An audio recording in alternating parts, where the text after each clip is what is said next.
ఇచ్చిందా ఏ కొబ్బరికాయ తెమ్మా లేకుండా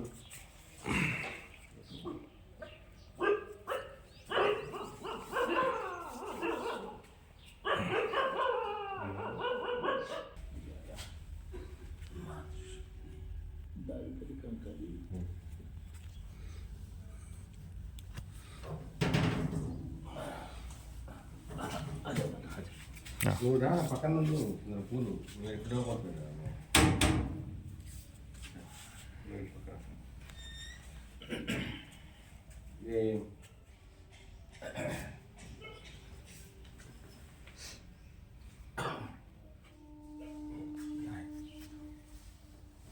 रायतर जिंग माता दाई काली कंकाल अंटे काली कंकाली है ना गणमाता। ये जो हमारी जो 3 शक्तियाँ हुई ये घोड़े पर सवार हाथियों पर सवार होकर ही मतलब भ्रमण करते हैं। जैसे जैसे जंगल में शेर चीते है ना टोटम है ना। ये टोटम हमारा जो गोत्र है तो इसी कहीं पेड़ से कहीं जानवर से कहीं पशु से कहीं पक्षियों से ऐसा हमारा जो गोत्र व्यवस्था है ना टोटम व्यवस्था है ये कहीं ना कहीं हमसे इससे रिलेटेड है। अच्छा अच्छा है ना।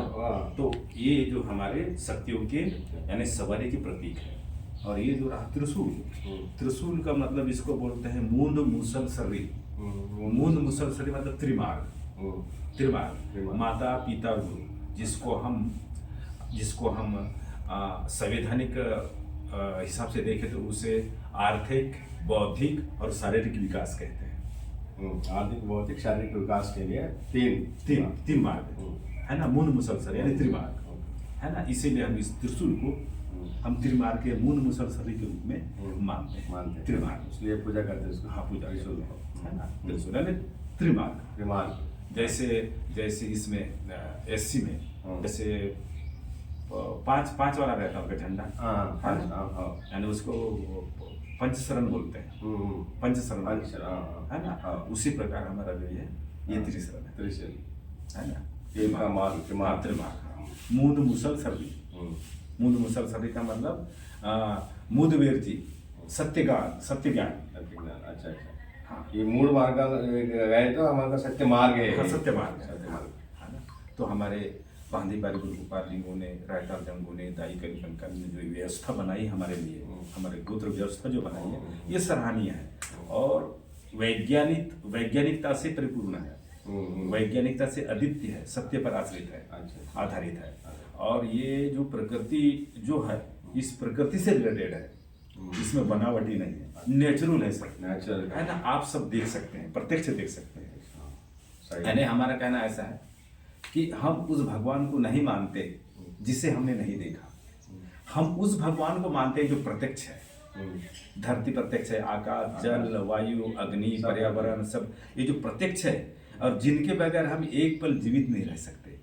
आप हवा के बगैर जीवित रह सकते हैं नहीं सकते। ऑक्सीजन के बगैर पानी के बगैर जल के बगैर सूर्य भगवान हाँ ये इनके बगैर एक पल जीवित नहीं रह सकते। तो हम जिसके बगैर एक पल जीवित नहीं रह सकते हम उनकी पूजा करते हैं प्रकृति। इसीलिए हमने कहा है कि हम उस भगवान को नहीं मानते जिसे हमने नहीं देखा है। हम उस भगवान को मानते हैं जो प्रत्यक्ष है जो दिखाई दे रहा है वही उसी को हम पूजा करते हैं। सही।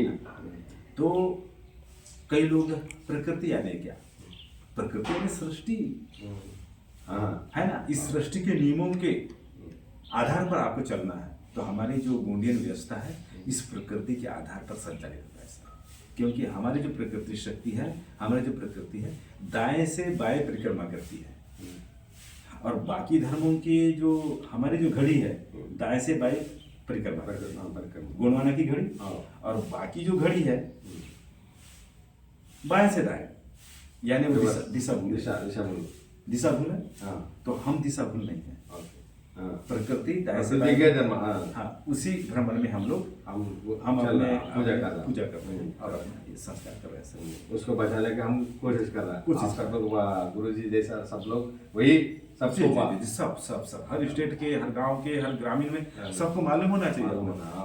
ఇక్కడ మనం ఏది కూడా భగవంతుడు ఎక్కడ ఉన్నాడు భగవంతుడు చూసావా ఇవన్నీ కాదు. మీకు ప్రత్యేకంగా కనబడేది ఏంటంటే మీరు ఏదైతే అగ్ని ఉన్నదో, సూర్య భగవాను ఉన్నదో, ప్రకృతి భూమి ఉన్నది, నీళ్ళు ఉన్నది, వాయువు, ఈ ఆకాశం, ఇవన్నీ కూడా మనందరం చూస్తున్నాం. వాటి అవి లేకుంటే మనం సృష్టిలో మనం జీవించలేము, మనం మనుషులు జీవించలేము. వీటినే మనం ఈ 5 మనం పూజిస్తూ మనం ప్రకృతి ఆ శక్తి స్వరూపంగా కొలుస్తూ ఇక్కడ పూజిస్తున్నాం. ఇది ఈ మార్గంలో ధర్మ మార్గంలో ఈ త్రిశూలం ఏదైతే ఉన్నదో ధర్మ మార్గంలో ఉన్నదో ఆ పహాడి పారి కుపాలింగం సత్య మార్గం. ఈ సత్య మార్గం ద్వారానే మనం అందరం కూడా జీవించాలి ప్రకృతి అనేది చెప్పడం జరుగుతుంది. ఇది నిజంగా ఇది ప్రతి ఒక్కరు కూడా ఆలోచించాల్సిన విషయం. మనం ప్రకృతిని నాశనం చేసుకుంటే రేపు మన మనుగడే లేదు. ఈ సృష్టిలో మనం జీవించాలంటే ఈ పంచభూతాన్ని మనం దైవ స్వరూపంగా మనం పూజించుకుంటూ మనం వెళ్ళడం వల్లనే మనం ముందు తరానికి మనం వెళ్ళగలం. ధన్యవాదాలు.